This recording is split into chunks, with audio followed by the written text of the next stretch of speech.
let's get to the HCI. Yeah, I'm highly confident that I have a deep understanding of what we're about to talk about. So the paper is called AI Makes You Smarter, but None the Wiser. The Disconnect Between Performance and Metacognition. Main author Daniela Fernandez, who I think is in Finland.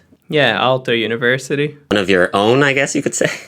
Yeah, we're, the Finnish HCI community is small and highly concentrated in Aalto, but we're one big family. And the idea of the paper is to look kind of at the Dunning-Kruger effect, at people's metacognition when using AI for logical questions or logical puzzles. Do you want to explain the Dunning-Kruger effect? Yeah, so this is the joke that I just made, that the Dunning-Kruger effect is that as you are less knowledgeable about something, you are more confident about something, about your level of knowledge. So if you're really wise in a topic, you know the limits to your knowledge. And if you're kind of dumb at a topic, you think you're smarter than you are. Yeah. And they're kind of looking at that with the idea of using AI to kind of balance out your skills. So usually skills follow a curve, like a bell curve. And people tend to think they're better than the average. And so if you fall below average, you think you're better. And if you fall really high above the average, you think you're worse, because people tend to just think that they're slightly above average. So then the Dunning-Kruger effect, I think, has been questioned a little bit. They kind of talked about it in this experiment where they say, people think it's called statistical anomaly, or Yeah. which I don't think they kind of delved in enough to say that it isn't. I feel like they got a review comment that was like, isn't this whole thing a bunch of BS? And they were like, yeah, some people think it's a bunch of BS. Anyway. And I don't know her name, but there's a woman who does science TikToks. I think it's something Fry. Or am I confusing her with Stephen Fry?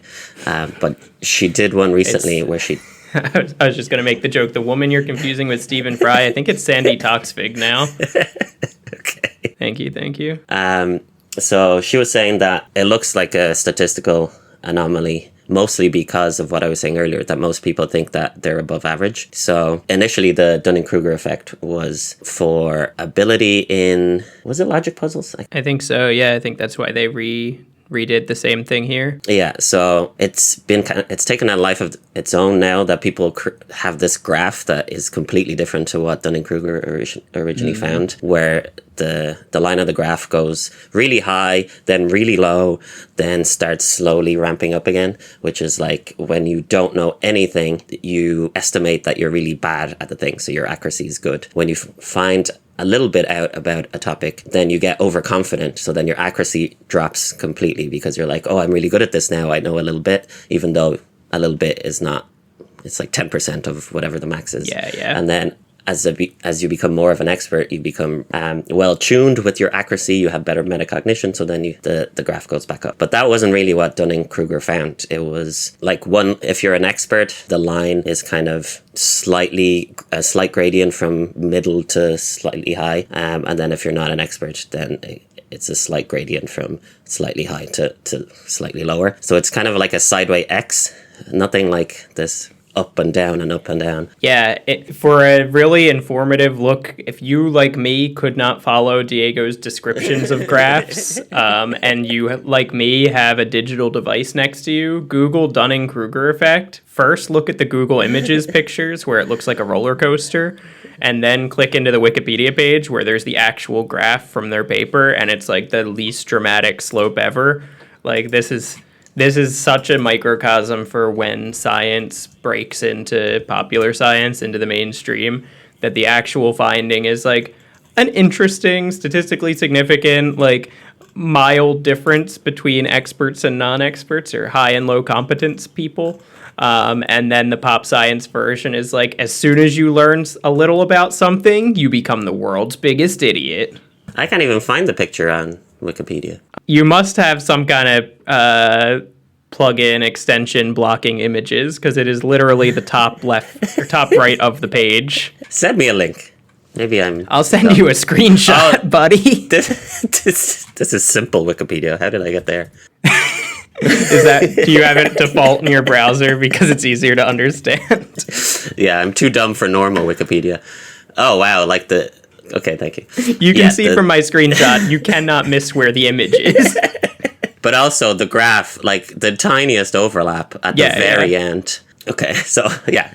Now that we're all caught up on the Dunning-Kruger effect, you can now see that you've from the learned picture. 10% of the Dunning-Kruger effect and you're 100% confident about how it works. Exactly. You can see that at the very, very end of the graph, people are slightly better than they think they are. So their actual performance is slightly better than their perceived performance. And that's where they got the idea of, if you're a complete expert, you're really good at something, you undershoot your ability, your confidence in your ability is a little lower than it should be, whereas otherwise it's the opposite. But I think you can see from the graph that it's just not as extensive or extreme as other people make it out to be. Yeah, and just because it's overhyped in popular science doesn't mean that it's not an effect that's worth, replicating and seeing, does this effect hold in other situations? Is this effect made better or worse by AI? Completely normal and good that they would try to find this effect in this paper. I think it's actually useful in understanding if there is a Dunning-Kruger effect at all, because now with the use of AI in this paper, it kind of plateaus people's actual ability. So if you do find the paper, there's a nice graph there where they compare the actual performance of people not using AI in these logical puzzles against how people do if they get to use ChatGPT 4.0. And another description of a graph coming. One is just a bell curve, and then if you get to use AI, you're basically like a tower at the very high end of the bell curve, where people are all doing 15 out of 20 about. Yeah, it used to be that the average was people getting 10 out of 20, and it was spread around that, and now everyone's getting 15 out of 20. Not many getting better, not many getting worse than that. And they actually have an example of a question that I looked at and I was like, oh, would I be able to do this? No, I was actually awful at the question. I'll give it to you. Maybe you can do it. Yeah, hit me. I like these LSAT style questions. Okay. It has been proven that the lie detector can be fooled. If one is truly aware that one is lying when in fact one is,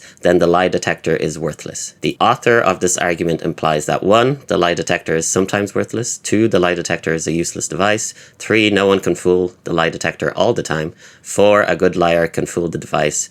And 5, a lie detector is often inaccurate. Yeah, I would say 2 and 4. For that. Okay. I also thought it was 4. Now, I didn't actually Google the right answer. Oh, is this not multiple choice?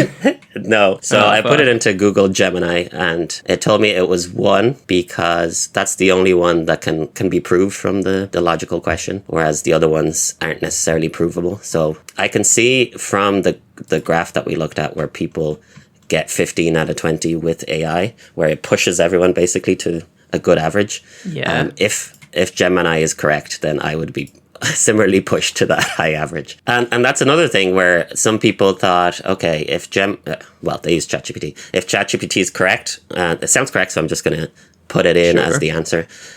So part of the paper is saying that people, after using ChatGPT, don't think about it further to say, okay, well, is this actually the correct answer?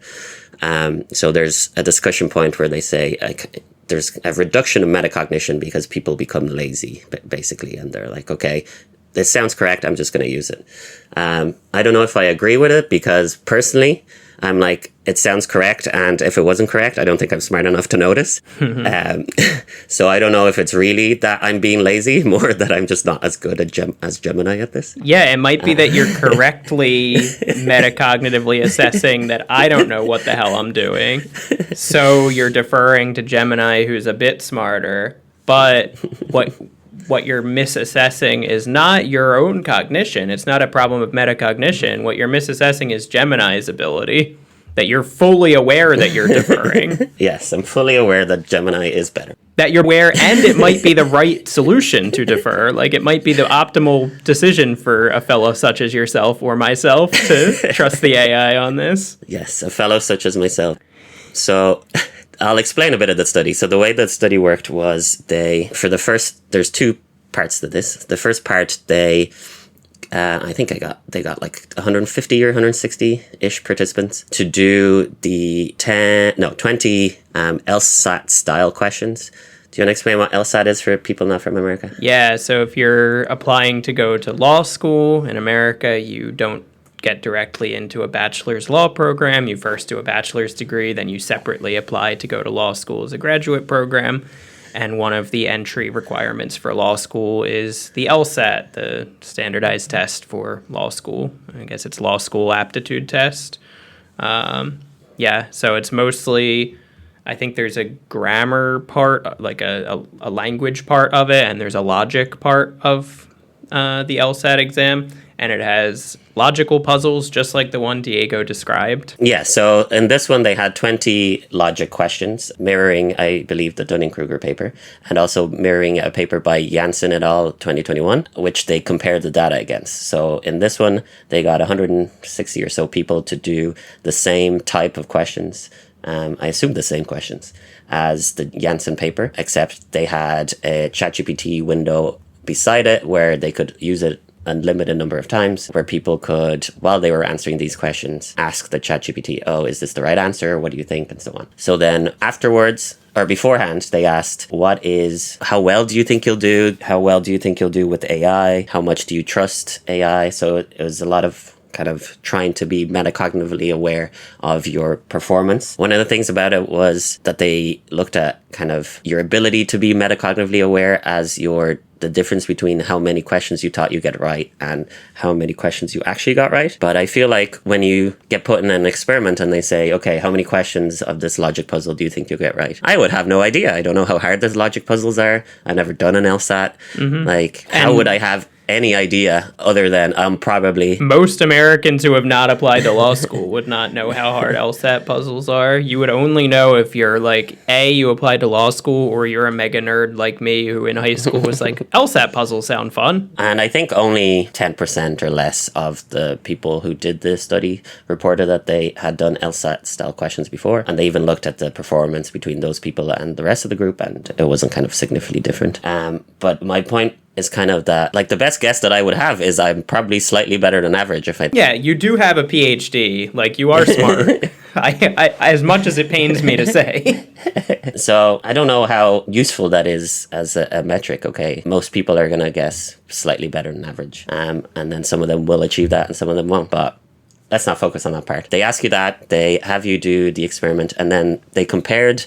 Instead of having a control group that would do the questions without the AI, they just compared it against a large sample of 3,543 participants that Janssen and all got, which I thought was an interesting way to go about it. Not how I would normally do experiments. But thankfully, I think something that saved this paper in my mind is that they did a study too where they actually did control. Yes. I don't know why they wouldn't just do that from the start, but an interesting part is that the AI users in the first study that they did canceled out the Dunning-Kruger effect. So the graph that you'd normally see where estimated and achieved kind of slightly crosses over at the end when participants were using AI.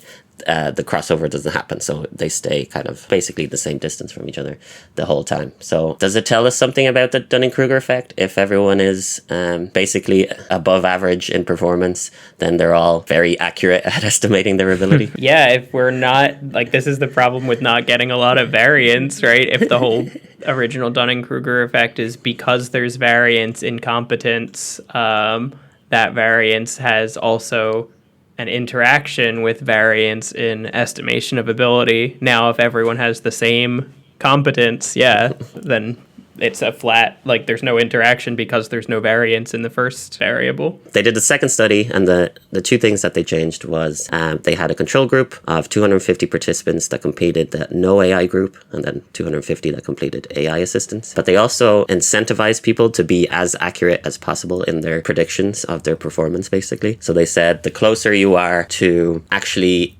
predicting how many answers out of 20 you'll get right, the more money you'll make. So I think they got paid £750 for doing the experiment at all because it wasn't prolific. And then the bonus of 50 cents if they were highly accurate, and then none of that at all if they weren't accurate. No one did this, I think, from looking at the data, but personally I'd be like, okay, I'm going to get none right. I guess 50 cents isn't that much. Dunning and Kruger in there together, both trying to maintain a bell curve of responses. And then in the second one, once again, they found the same thing. People not using AI basically matched the Jensen et al. Group in terms of bell curve. They were slightly better. So instead of being centered over the 10, they seem to be centered around 13 or so, but they're still way lower than people using ChatGPT. And once again, kind of the Dunning-Kruger effect is non-existent there. People's achieved and estimated never crosses over. So it's an interesting paper, I think. It kind of offers some insights into, can we use AI for logic tasks? Do people perform better if they do? How does that affect their metacognition about themselves? But I do have some questions about Dunning-Kruger overall that kind of weren't answered. Yeah, I think I focused on both how you said it's like people basically choosing to trust AI as an optimal strategy, and like acknowledging that sometimes blindly trusting AI is not a like metacognitively lazy strategy. It's like a reasoned strategy. Like you're actively deciding to do that for tasks like this, where you might be thinking that your own competence is much lower than AI. And also just reflecting on then, what does that mean we're measuring here? Is it actually metacognition? That the lab that I work in, as we'll talk about in the next segment, we talk a lot about metacognition, and we look at it as kind of a process, like the same way cognition is a process, rather than measuring only kind of an outcome of cognition. Mm-hmm. I would think that what they're measuring here is something. It might be trust in AI. It might be a combination of like metacognitive effort and deferral or something. But it's not clear to me that what they're measuring is this like post hoc metacognition ability, if only because it's not always clear or necessary that a participant actually put any cognitive effort toward the puzzle themselves. That, like you said, if it generates a smooth sounding response to a logic puzzle that did your brain in, you might just be like, yeah, sure, that sounds good. Yeah, and I don't want to like throw this study under the bus. No, not at all. I think it's a good study in a general sense. And they found out more things than I talked about. So they looked at AI literacy, and that seemed to make you worse at self-assessment. Somehow, the more you knew about AI, the less you were able to self-assess, maybe because if you know a lot about AI, you think AI is really bad, and so you're going to think you're going to perform worse, or I'm not sure what the kind of logic is there, but they did find other things as well, like higher confidence correlates with lower self-assessment accuracy, kind of what you would expect with Dunning-Kruger effect. So, and they did some analyses that I don't understand properly, so I'm not going to I didn't get it, the ROC and area under the the thing. I think that to me was like when... no offense, I don't know, maybe they'll be listening to this, but that was like when the one tool in your toolbox is building a machine learning model, everything looks like a nail. That you're like, I have a bunch of data, I guess I should calculate the AUC for this. Like, I guess you should, I don't know. You did fine without it. But does it make you think about how using AI might affect students' metacognition if they trust blindly in their answers to quizzes? Because we were saying earlier in an earlier episode that basically if we know you're going to use AI, we'll give you a B and let you go, because it really flattens the curve of responses and performance. Yeah. So like we saw in this paper where people basically got a B in this test. There's a B? Nearly all of them got a B in this test if they use AI. It really flattens performance. Now, if all you want is performance, then obviously use AI and get your degree, get your nut, as they say. Mm-hmm. But I feel like I learned about how the task works by asking Gemini, because I didn't know it was like, okay, you need to peruse. These conditional things, and hitting me with a peruse. I didn't know I'd had to peruse the question so deeply to be like, okay, which one is the only one that can prove this? So I don't know if it removes metacognition or improves metacognition. It really probably is kind of a case-by-case basis on how people use it. Yeah, and I think definitely if a tool like this was... this will really closely tie into what we'll talk about in the second segment. But anyway, in learning sciences right now, I would say the biggest paper in the last year was a paper called Beware of Metacognitive Laziness by Yizhao Fan and Dragan Gasevich's team. This was a paper basically looking at when students would use GPT for writing support, and seeing if students were just trying to maximize their grade on the essay, it's exactly what you said, that their cognitive abilities were stronger when using AI as support.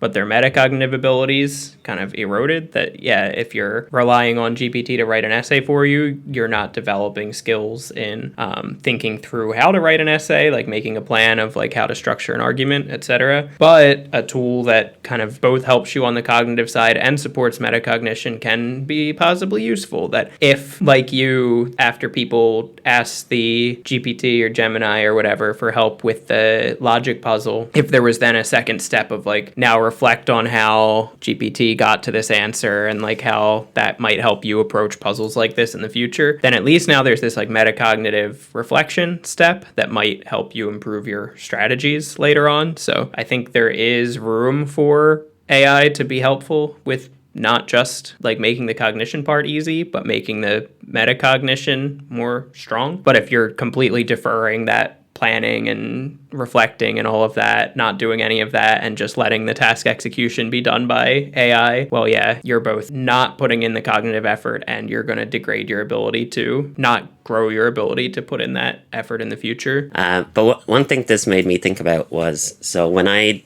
did my PhD, I did it on kind of behavior change, persuasive design, motivation, kind of what I did my master's and undergrad in as well. And the reason I got into this or was interested in this kind of research was because I was an awful procrastinator. I would leave everything until the last minute, wait until like the stress got overwhelming, that it switched something in my brain where things that were boring before weren't boring anymore because I was so hyped up on adrenaline. And then I would actually finish everything. I think people talk about how rely on this as a thing and then they never learn kind of good coping mechanisms for actually doing research. Or people that peak earlier than others might have. Still waiting to peak myself. So that's why I got into motivation research. And when I was doing my PhD, I started trying to use it like to be able to write, because during COVID, when you're at home and all you can do is write or sit in the garden, you kind of need something extra to help with the motivation. So I created this kind of app that every time I did the amount of work I thought I needed to do per day, which I put as 5 hours for a while and then 4 hours afterwards, was nice. That if I did that, I get 10-year kind of a track, point. baby. 10-year track. I get a point, and if I got, I think it was 50 or 100 of those points, because I had measured out how many days it would take to finish, I could buy myself a large purchase, which was like a €3,000 PC that I've been wanting for a while. And it really worked. Like I was there doing my 4 hours. I would do 2 hours before lunch, 2 hours after lunch, go out in the garden because it was nice 3 and sunny. martini lunch. Yeah. Academic lifestyle. But then when I finished my PhD, I was thinking, okay, I still need that motivation. Maybe I have a bit of ADHD or something. So I'm going to kind of continue on this app and actually make it useful for me. But then I didn't even have the motivation to make the motivational tool. But then AI support came along. Exactly. You know where I'm going. Yeah. Gemini actually let me vibe code, as all the kids are calling it. And something that would have taken me, I'd say like 3 months to make, it made in like a day. And one of the problems I had was that I was thinking of like how to structure and the method to use and so on while I was coding. I didn't first create a plan and then implement the plan. I was like planning and implementing all at the same time, and that like really tired me out. Whereas now I have one AI, Gemini, making the plan, and then I have another AI, Claude, implementing the plan. So I've outsourced every single part of the thinking out of this, and the only thing I'm doing is making decisions. I'm like, okay, this balancing is a bit wrong. This is the next feature you need to add. And like we were saying, that I probably did not learn how to code from this, but I got my result, which is I now have an app that I can put in the description if other people want to try it. And I mean, your goal in the end was to make this app that you will have in the show notes so other people other than me can try it, as you just said. But yeah, your goal here was to make this app.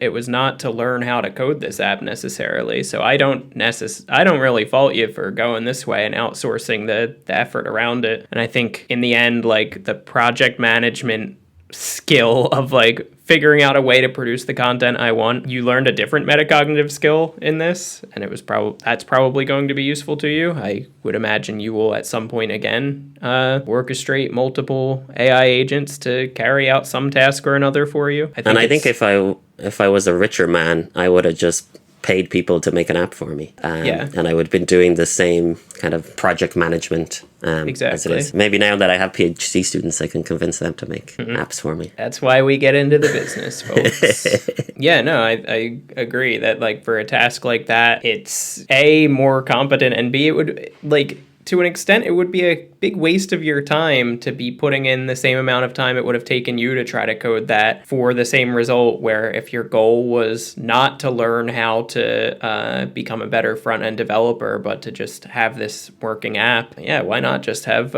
spicy autocomplete do it for you? And people also say that kind of vibe-coded apps are worse in the sense security-wise, because AI obviously isn't as good as like a really competent person. Yeah, but where are you going to find one of those? Yeah, like people who are making apps, like initially, they're also really bad at creating security. So any kind of homespun app is going to have those problems. It just means that more people are creating apps, which I don't want to say democratizes technology, because that's a wanky way that AI people make it so that they can do whatever they want. But it's giving you that step where my problem was I needed the motivation to get like slightly further. And yeah, it's giving you that step. Definitely. That like it didn't come up with an app to make. You had an idea of what you wanted made, and then you orchestrated it being made.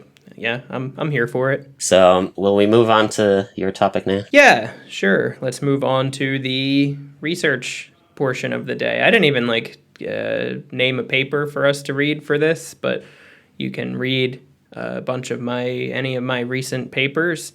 I'm going to talk about my Metacognitive AI. This is the AI proactive speech agent that I've been working on designing, researching with since I came here to University of Oulu. You're creating an AI? Well, creating a proactive agent. I have a hand in the dialogue management, but I don't know. If you want to call it symbolic AI, you can, but I think it's also fine to just say it's a speech agent. We don't need to. It's not important what the architecture of it is. It's more important what the concept that it's instantiating or like that it's symbolizing is.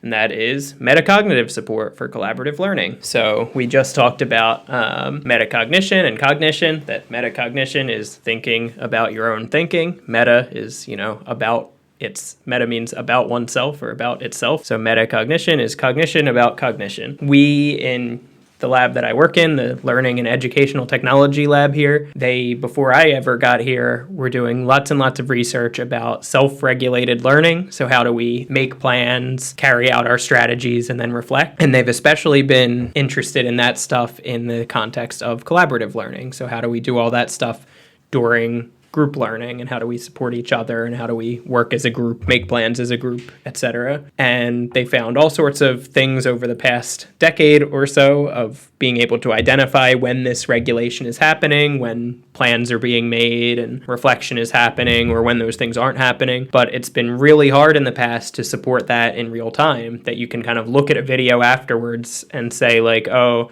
here's where there was regulation, or here's where they could have regulated. The group could have realized something was going wrong and changed their strategy, but they didn't. And maybe a teacher who's like right at the, like working with a group right at the right moment could catch these things. But right now, at least before I joined the lab, there wasn't a good way to support that in real time and to catch when there were these challenges and kind of help groups work through them, change their strategy, reflect, think about their thinking. So they hired me basically to design a proactive speech agent that can help support metacognition. So we designed my metacognitive AI.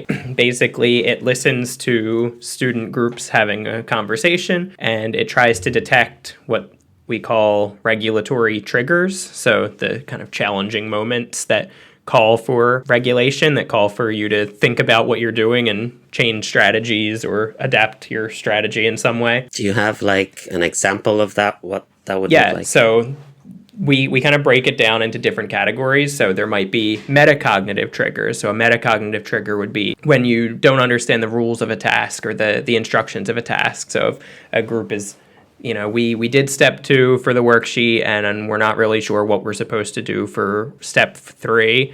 This would be a metacognitive trigger. We don't know how to move forward. We're confused and we need something on this meta level. We need more instructions about the task, or we need to reread the full instructions or something like that. Or you might have a cognitive trigger. So you might just misunderstand something about the content itself. So you might think, why we're doing a physics task right now. We have a Bunsen burner and water, and the water says it's 93 degrees. Why is it not boiling right now? That would be a cognitive trigger. You're confused about the content. You're wondering why the water isn't boiling at 93 degrees because that's not the boiling point of water. 100 is. Or you might have socio-emotional triggers. So one person might be a jerk and they might be disrupting the learning for everyone else or calling you names or whatever. And that's disrupting things for you. So you need to even things out socio-emotionally. Classic group project dynamics.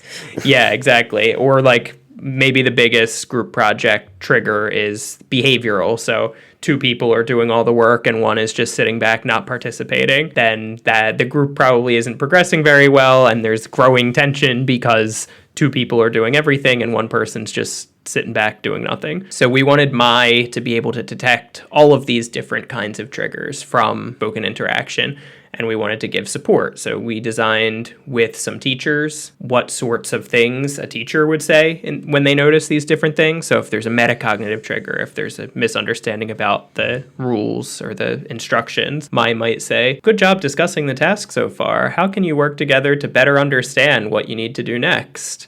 Or if there's a cognitive trigger, so confusion about the content itself, Mai might say, "There might be some confusion in the air. What resources do you have to learn more about this topic?" So kind of encouraging students to either like check a textbook or like ask a teacher, like, "We don't know what's happening right now," that kind of thing. I like your fake happy AI intonation. I've heard the AI say these things so many times that I can only do the real prompts now. We basically didn't do it fake happy like that the first time we piloted this. So we did a Wizard of Oz pilot with university students, with teacher training students. And basically it just said something like, "How can you better understand this concept?" Or "What can you do to figure out the instructions right now?" Or something like that. It would just say the thing and not like something nice and positive. And people would the teacher training students defensive. we had hated it. Or like, "Mai is so mean, it's just telling me all the stuff I'm doing wrong and bullying me." Yeah, I kind of felt that when you asked it there. I was like, wow, this AI is a bit of a rude And we knew that for our pilot we were just using these teacher training students, but for our big study we were going to be with like 12-year-olds in middle schools, and we knew that they would be especially like not liking it if the AI. We made it really like supportive teachery language. We kept showing teachers how it talks and like working on how it should sound to make it 12-year-old appropriate. But yeah, is that why AI is so sycophantic? Because people really hate it when it's like, yeah, well, you could do better. No, they want the AI to say, "Wow, what a wonderful idea. This is the most interesting thing I've ever seen." Yeah, pretty much. I think we needed to, I think we basically, the nicer we made it sound, the more people seemed to like it. That's not what I used to find in my in my PhD studies, that to some extent people don't want the AI to sound creepy in that way and like sound like it's just pumping you up and being overly friendly. But at least when you're giving this kind of negative feedback, because it's always trying to support you when you have these challenging moments in your learning. So if you're already pissed off at your group and now the AI is like, "Hey, you guys are dumb and confused," it's only going to kind of ignite things further. So maybe there's a time and a place for the like supportive or sycophantic tone. It seems that you're having social issues with your partner and you're literally punching each other in the face. Yeah, sometimes it was like that. Or it's like, it would be like, "It seems not everyone has had a chance to get their voice heard," as one student is like asleep or walking away from the table. Yeah, so after we piloted it with some Wizard of Oz pilots of like when it would talk, when it should talk, how it should talk, then some technical pilots just to make sure we could actually do the speech recognition part. We brought it to a middle school, and we were in a 7th grade science classroom. So for us, that's 12 and 13-year-olds doing physics experiments for 5 weeks. We were in 12 different classrooms. Yeah, and it was supporting collaborative learning across all of those students and all of those groups. And are you in the space where you can share how well it went, or is this still Yeah, kind of to some alpha? extent. We're starting to, so the data was collected in the last handful of months, and we've been analyzing it, trying to first just like qualitatively coding it, transcribing it for people who don't speak Finnish, such as myself. But some early findings we've seen are that if groups had, for example, so all of the tasks were split into different phases. So all of the weekly lessons, first there was like a lecture from the teacher, then there was some hands-on physics thing, there was a worksheet, and etc. And basically, if you had more of a certain type of challenge one week, you would see less of that challenge for the next few weeks. So if you had a bunch of metacognitive challenges in the hands-on physics part in week one, your group would see less and less metacognitive challenges with the hands-on physics part in future weeks. So our hope there is that that indicates that like you kind of are doing these scripts in your head now, that you're like, okay, I don't understand the task. How can we as a group figure out what we're supposed to do right now? Oh, we should do this. So you want the kids to be like you, and the prompt from the AI kind of auto plays in their head. Exactly. Yeah. No, that's our hope, that like we're not trying to be a tech company where every classroom has We're basically hoping that we can show up for like a month or two in your class, and then you'll never need it again because it'll just play in your head every time you have a challenge.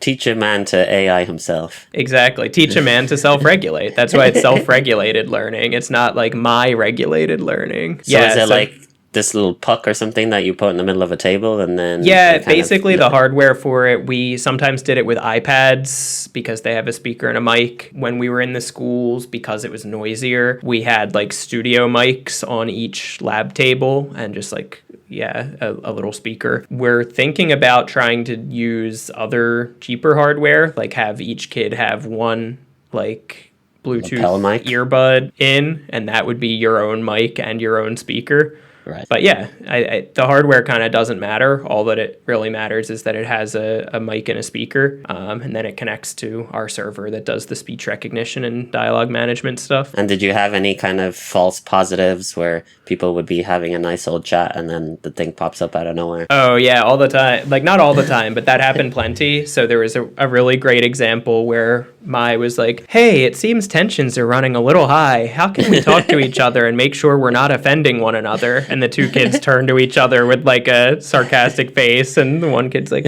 oh, sorry, am I offending you right now? And the other kid's like, no, I'm not offended at all, like laughing. Yeah. Well, there was sometimes moments where like, if Mai it said like, you seem to be confused right now, when they were doing something right, like they weren't confused, they would kind of get confused and they would be like, wait, does Mai know something that we don't? Like, are we doing this all wrong? And then they would be like, hey, teacher, are we on the right track? And the teacher would be like, yeah, you're grand. And so are you replacing like teaching assistants? Is this where you're trying to go? No, yeah. Take more jobs? This is part of... One part of this is my Horizon Europe project right now is teacher AI complementarity. So the whole idea of this Horizon EU call is like AI is impacting different workforces, different sectors. That'll mean that people in each job will have and need new skills, new tasks, and it will change the job like at kind of a political and demographic kind of level.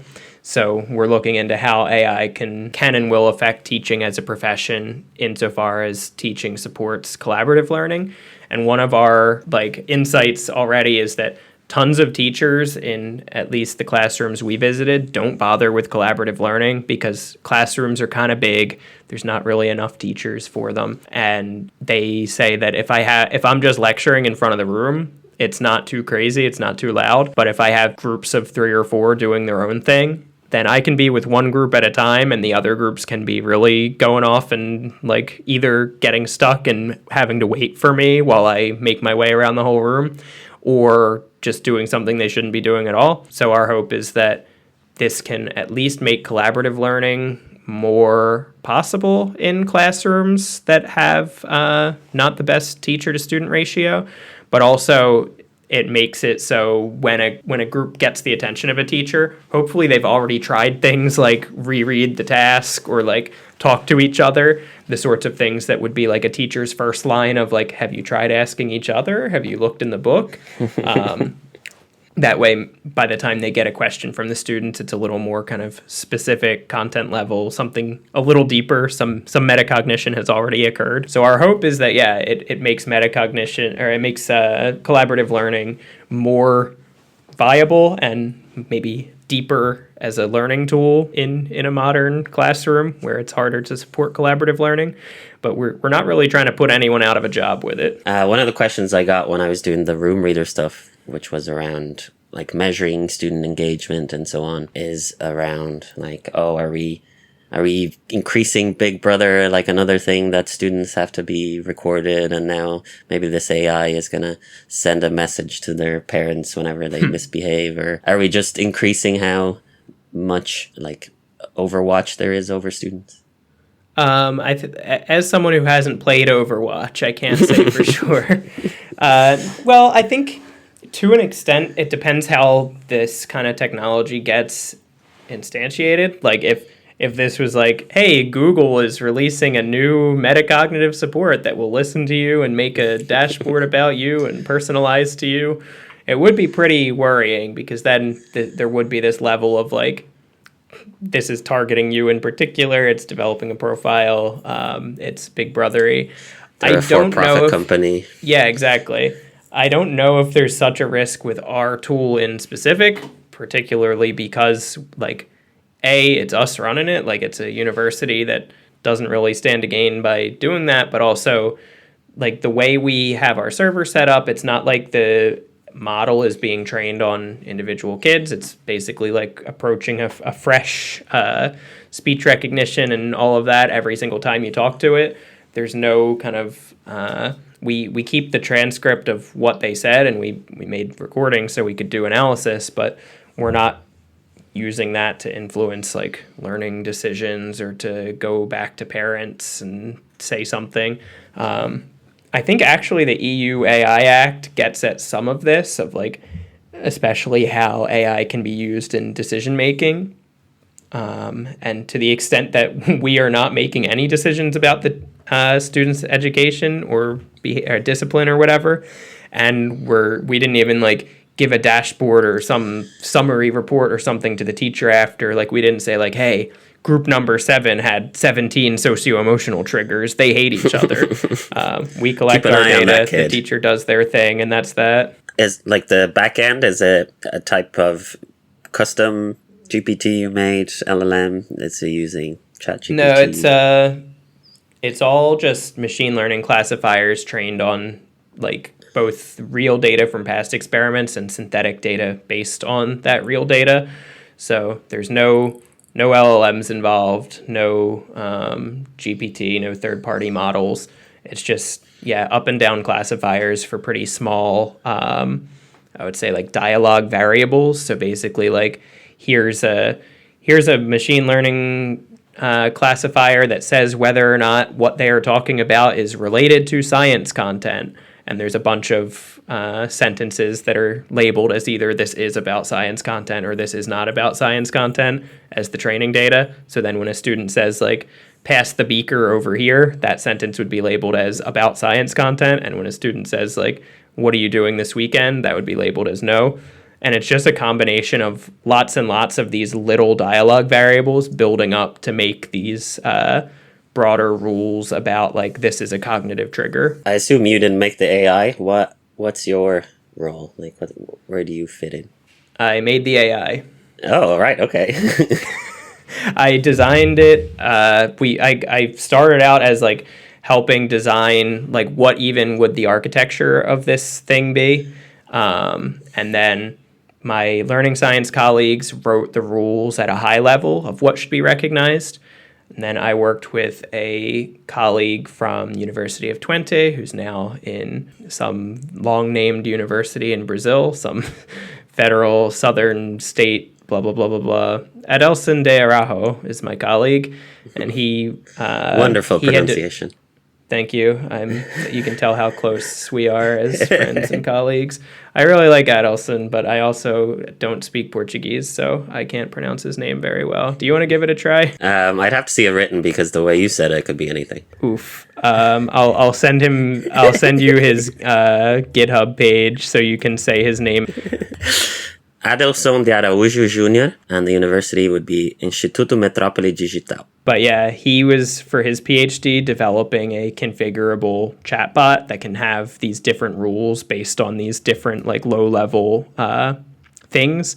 So he visited us for a month, and me and him worked together to kind of write these rules so that they would fit what we're doing now. And now we're kind of in the process of rewriting some of these rules so they work better in Finnish language and they can be more configurable, more customizable for our usage. But yeah, I basically I did all of the HCI design for sure, and then worked with Adelson to do the technical development. I got the speech recognition part and like speaker recognition, speech diarization part working. And we basically hooked it up to parts of Adelson's chatbot. And then, yeah, that's how it got realized. Well, here I am underestimating you. So we worked together on that. And then we here in Oulu are continuing to develop Mai. So there will be new kinds of architectures, new things that we'll be able to recognize. Some of my colleagues are interested in physiological measures and in other kinds of data streams like log data. So we're hoping in the future, not that every kid in a classroom will have a heart rate monitor on, but for example, we have students in nursing education here who use a lot of VR simulations in their training. And they do this like they talk to the fake patient, like it's to train you in how to go through this clinical checklist and like ask questions and blah, blah, blah, blah, blah. So you do this fake conversation with the patient, and then you talk to your tutor or your lecturer about like, okay, here's what I did, here's why I did it, here's what could be improved. And we want to be able to support students in that kind of learning context also, but it's a different kind of conversation. So we're going to have to rely on other data streams like log data. So in the VR simulation, how much are you looking at your like checklist of things you need to ask? How much are you making eye contact with the patient? These sorts of things. So yeah, hoping to integrate more than just the dialogue. But right now it works pretty well with even just the dialogue to support self-regulated learning. That's cool. So it takes starting a podcast with someone to actually learn what they do and how they do it. Yeah, I was a little bit dreading of like, it's episode 6. I finally have to say what I do at work. No, it's cool. I like it. Yeah, thanks. Follow my work. You can follow Justin Edwards on like Google Scholar or whatever, and follow LET Lab on LinkedIn. We do cool stuff like this with AI that supports education. I'm Justin Edwards from the University of Oulu. I'm Diego Garialde from the University College Dublin. Oh, cool. If this was a written article, that would be called the byline. So I think when we do it, that is the byline. Nice. HC by. Back at it again. Exactly. You know what groypers are, right? Yes. So isn't there a groyper thing where they want to feminize... They hate women so much they want to feminize men and just turn them all into femboys? I guess that makes me... wait, I don't want to say that on the microphone. I guess that makes me far right, if that's their ideology.